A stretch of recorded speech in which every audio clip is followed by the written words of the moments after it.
Right, we're building ahead to a big game for Celtic tomorrow at Tannadice. We're facing Dundee United. I say tomorrow, it's tomorrow for you as you're watching this. For us, it's not tomorrow.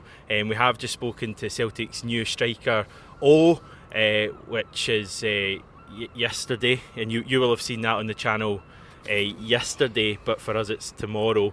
But we are chatting about the game on Sunday, which is actually not tomorrow. No, it is tomorrow because you're watching it. How you doing, Stevie? All right? Is my name Stevie? That's right. Stephen, I was going to call you there. Jeez.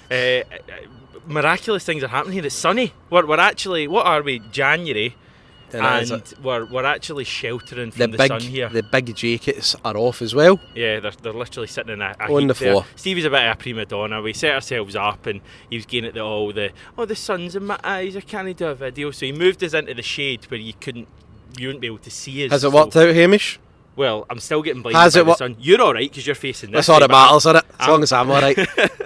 God, what a start to this video. How you doing, mate? Good, thank you. Great to see you during the day. Usually I don't see you till what is it, the prime time hours when we usually record, but here we are. It's a nice wee change. Dare I bring up Josip Juranovic? How are you coping without JJ in your life? Fine, we did a farewell pod to him last night, me and Rizzo, and that is it.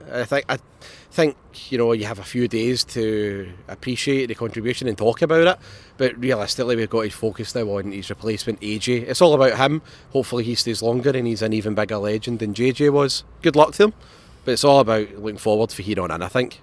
It's good you're taking it in that way, mate. I was a bit worried about Stevie when I saw the news that Juranovic was leaving, but you've summed it up well there. What about our new signing? You obviously, well, being serious, I've seen the video yesterday with him and the insight we got on him as well. A couple of guys, thanks to them for coming on. What do you make of this signing? Not really enough to sort of preview him out. I mean, we've all seen the YouTube compilations and that, but I don't really judge a player like that. I think Ange's success rate with signings, I would say, is like 90%.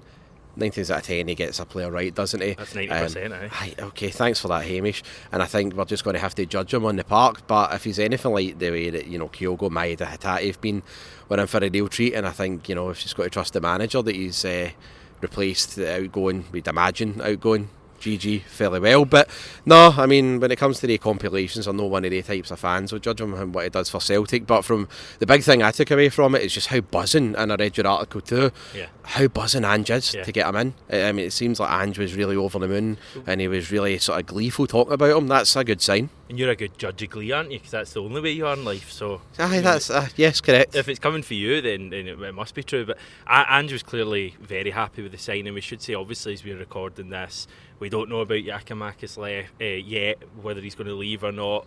I think it's going to be the case, very similar to Juranovic. We'll probably get a report from, what's his name, Fabrizio Romano, who seems to be ruining all of our lives at the moment, saying Giakoumakis has agreed a deal. I think Atlanta are the team that it looks like. So as you're watching this, he may well be away, but the main thing is is in, and I was quite impressed by him. How daunting is that though, a 21-year-old, without being patronising, going across the world and having a group of people sat in front of him firing questions at him, and I thought he coped really well. Yeah, the age factor's a big thing on it, but then you look at Ange came all the way over the world to come to Celtic Park himself. I don't know if Ange sort of can identify well what Ode's just done, but it's a really big task, especially at a demanding club like us with a demanding fan base we've got. So yeah, I mean, I wouldn't say he's up against it because he's going to have all the support. I mean, he's got a great manager there, and that team are going to create him with tons of chances. But yeah, good on him, and it's an exciting time for him.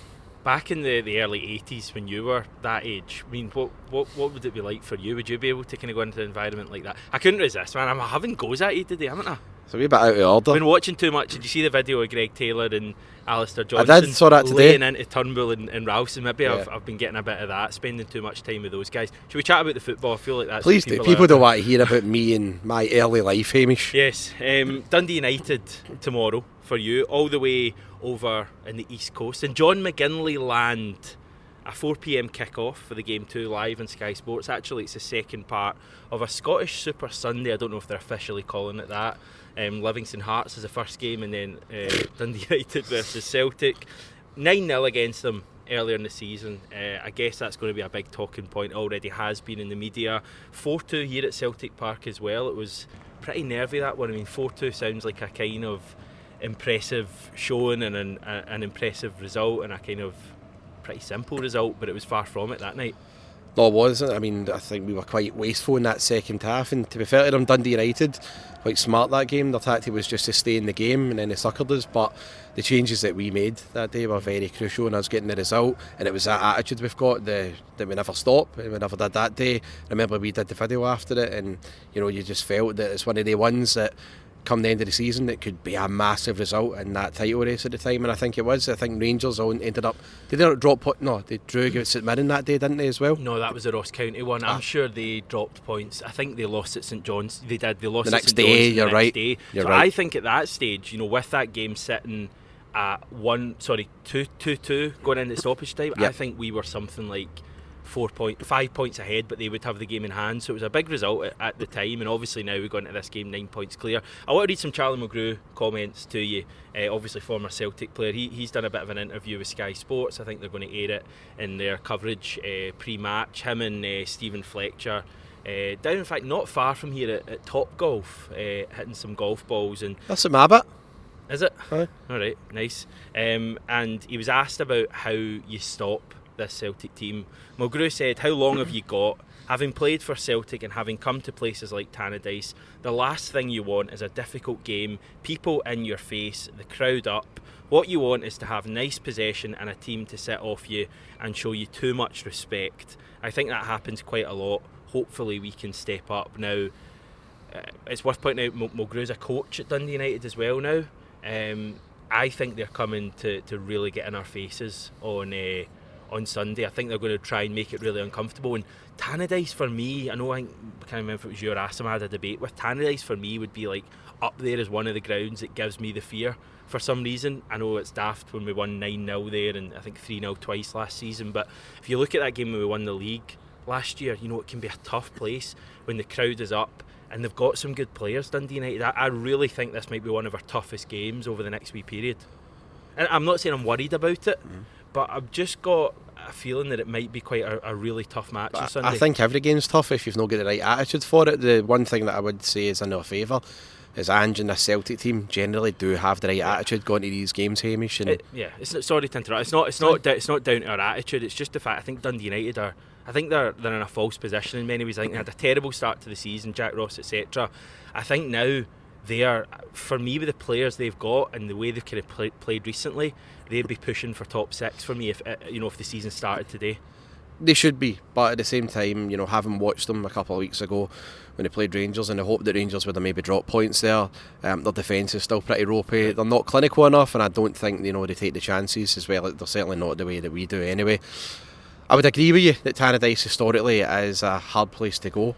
Definitely. I mean, Dundee United are one. You look at it, Dundee United are one of the teams that you'd associate along the level of maybe Hibs, Hearts, and Aberdeen. I know that they're all in turmoil right now. Apart from Hearts, who are having a really good season, but I reckon Dundee United you would add to that. Historically, is a tough place to go, a decent team to play against, and always it's a really good away day as well for the fans up there.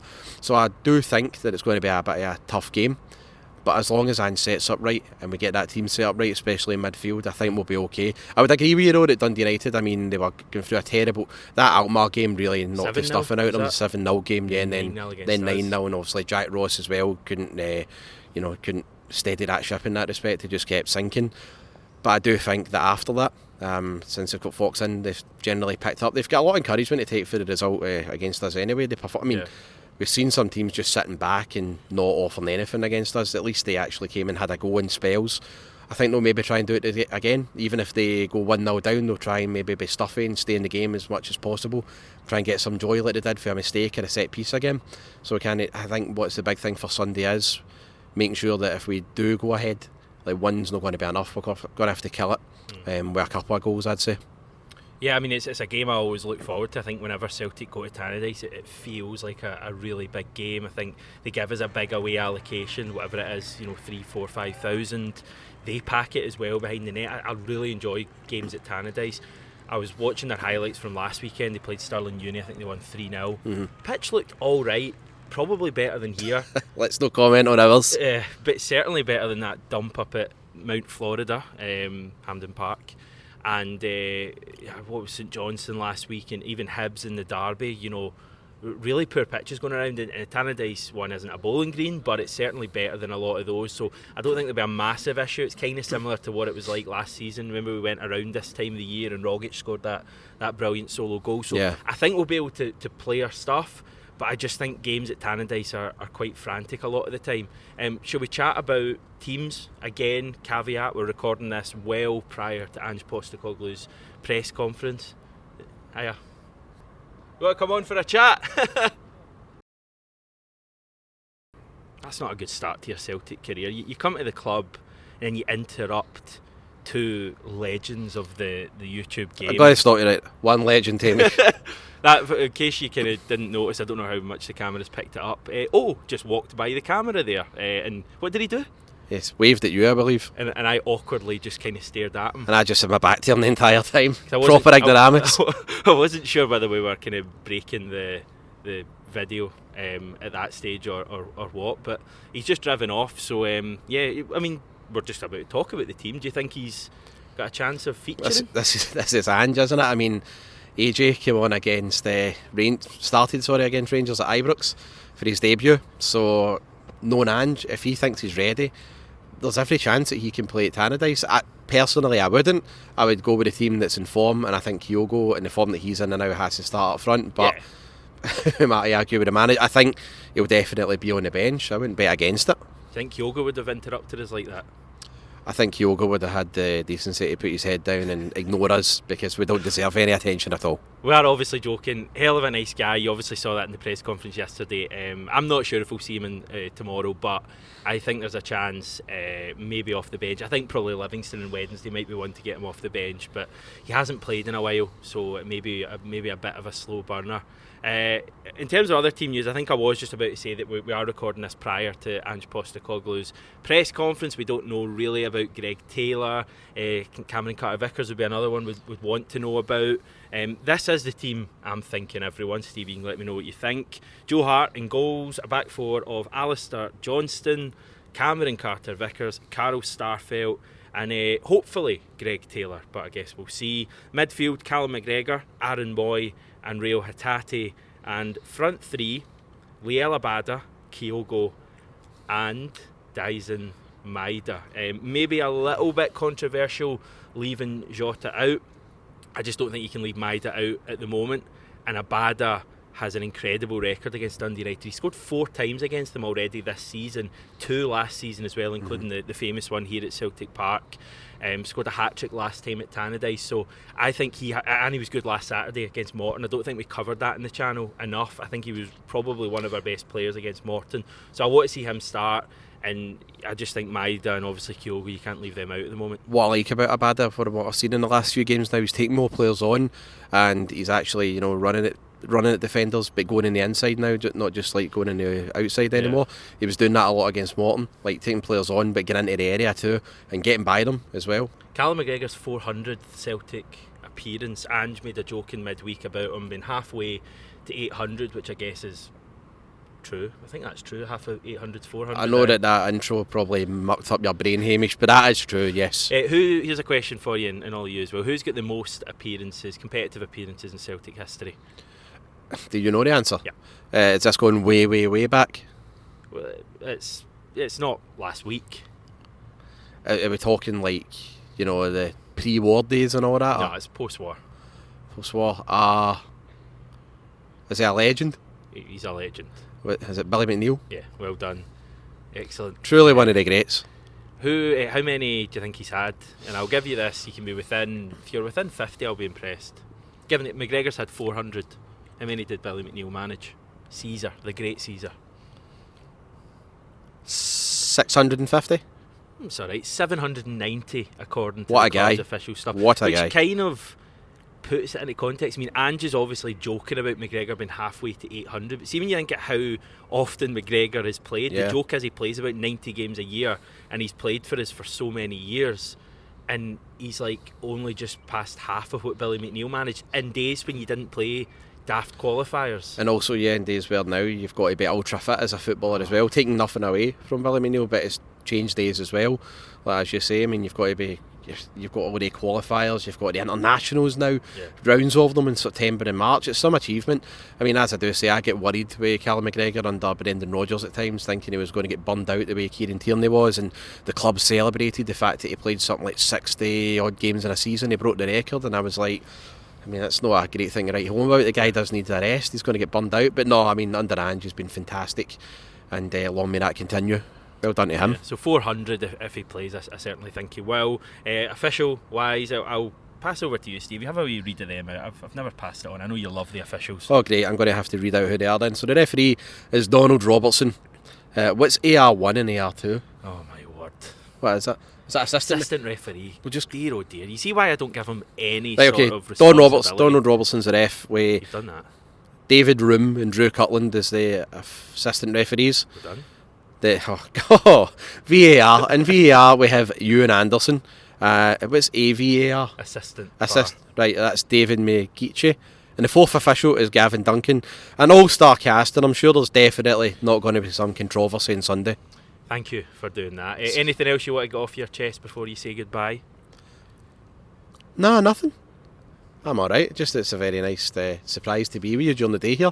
Probably the last going by this appearance and performance, but thanks for having me. Yes, enjoy the game tomorrow. To reiterate, it's a 4 p.m. kick-off. We don't get them ever, really, in the league. It's live on Sky Sports. We'll have a reaction for you just after full time, and hopefully at that stage we are still 9 points clear. Hopefully more.